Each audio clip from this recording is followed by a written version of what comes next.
Every now and then, I hear the comment that index funds results in over-diversification. The thinking goes that instead of buying all of the companies in an index, you might be able to focus on a smaller subset that you believe will perform better than the market as a whole. It makes sense. Of course, you can't beat the market by holding it.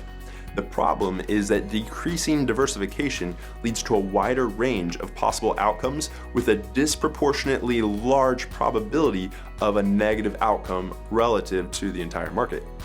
I'm Bradley Johnson, fiduciary investment advisor, and in this episode of Invest Ed, I'm going to tell you why index funds do not lead to over-diversification.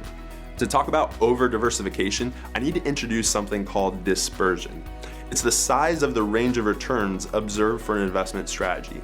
If an investment strategy has a high dispersion, we would expect the actual result realized by an investor over a given period of time to fall in a wider range of possible outcomes above and below the expected value.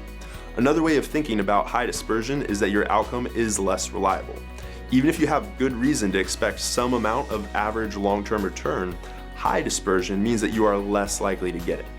On the other hand, a low dispersion of outcomes means that your actual result is much more likely to be close to what you expected or more reliable.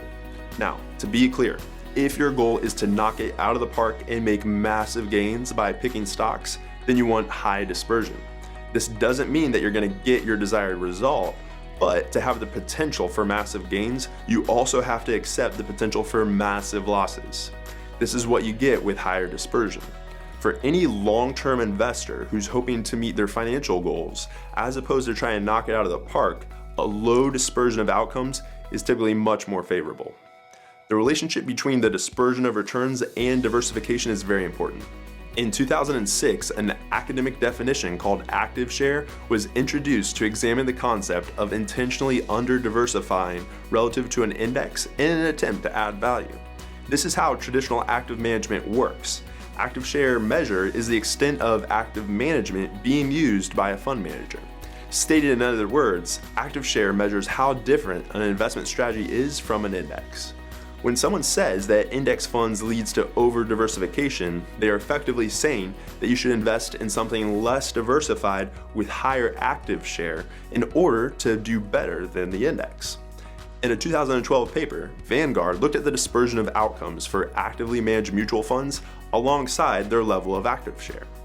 They found that as active share increases, the dispersion of outcomes also increases. This is exactly what you would expect. When you hold a subset of the index, you're going to get a better or worse result than the index. The more concentrated the strategy is, the wider that possible range of outcomes will be. In a 2018 paper from Dimensional Fund Advisors, they took a different approach to addressing the importance of diversification. I want to pick on dividend investors for just a moment here. You see, the reason why dividend growth stocks on average have market-beating performance is mostly explained to their exposure to two different factors, the value and the profitability factors. Factors are risk-based premiums that explain differences in returns between securities.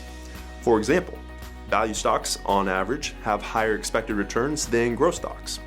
Stocks with a robust profitability have higher expected returns than stocks with weak profitability. Exposure to these factors in your portfolio is what explains the strong past performance of dividend growth stocks, not a magical dividend fairy. This is important because factor exposure can be attained with a diversified portfolio that includes both dividend-paying and non-dividend-paying stocks, as opposed to individually selected dividend-only paying stocks. The importance of this will become very clear in just a moment. The dimensional paper that I mentioned took an index of 2,637 global large-cap stocks with an emphasis on the size, value, and profitability premiums. In other words, it's a global large cap index, but it has been adjusted with a scalpel to have more weight in the smaller large stocks, large value stocks, and large profitable stocks relative to the overall market. They tested it against the MSCI All Country World Index from 1994 through 2017. What they found is that the adjusted index beat the market index by an annualized 0.8% to test the effect of diversification on the reliability of this outcome. Then they built sample portfolios with 50 stocks, 200 stocks, 500 stocks and 1,000 stocks selected from within the adjusted market index. Each of these sub-portfolios was constructed to have the same average excess return as and similar volatility to the adjusted market index in its full form. To put this in other words, the sub-portfolios were clone portfolios. They were meant to look the same as the same adjusted index from the perspective of expected returns and the overall levels of risk and volatility, but their main difference was their level of diversification. Despite the sub-portfolios being constructed to have the same excess return and volatility, the dispersion of their returns increased with each reduction in the number of securities in the portfolio.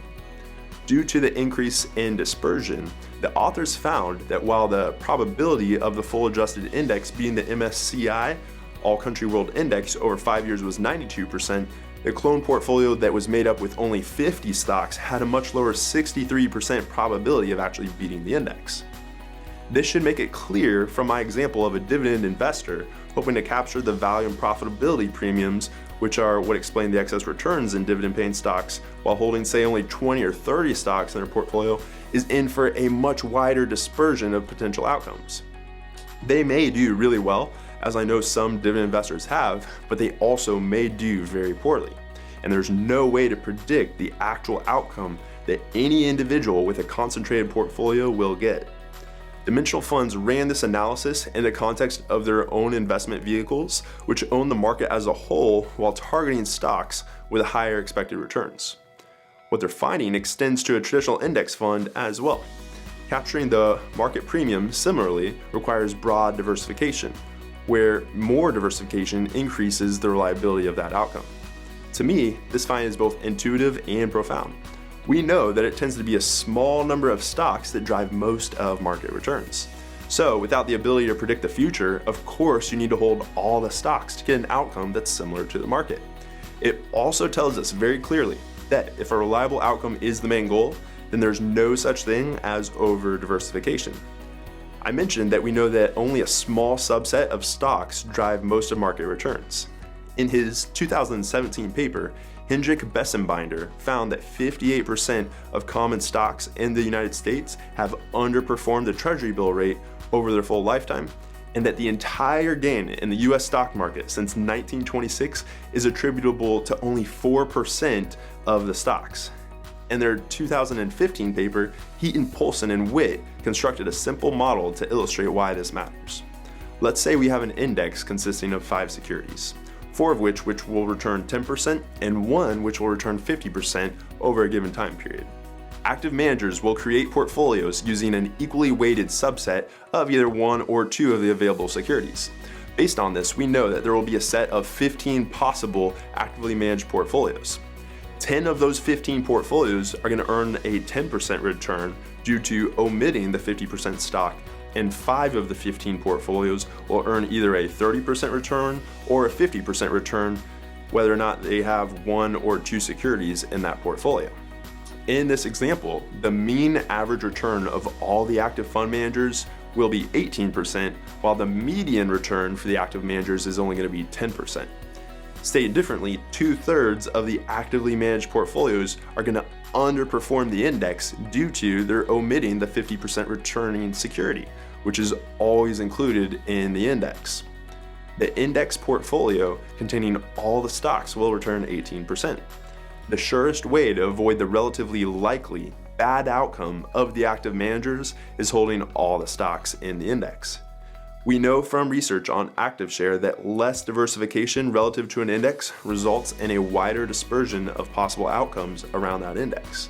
It is absolutely true that less diversification offers the chance at a better outcome, but it also offers the chance at much worse outcomes. We also know that capturing the risk premiums that stocks deliver over time becomes less likely as we decrease the number of securities in a portfolio. Finally, the concentration of stock returns in a relatively small number of stocks means that there's a disproportionately large risk of trailing the market as opposed to beating it by intentionally reducing the diversification. If your goal is a reliable outcome, which seems like a sensible goal for any long-term investor, I do not think that index funds are over-diversified. Has anyone ever told you that index funds are over-diversified? Tell me how you responded.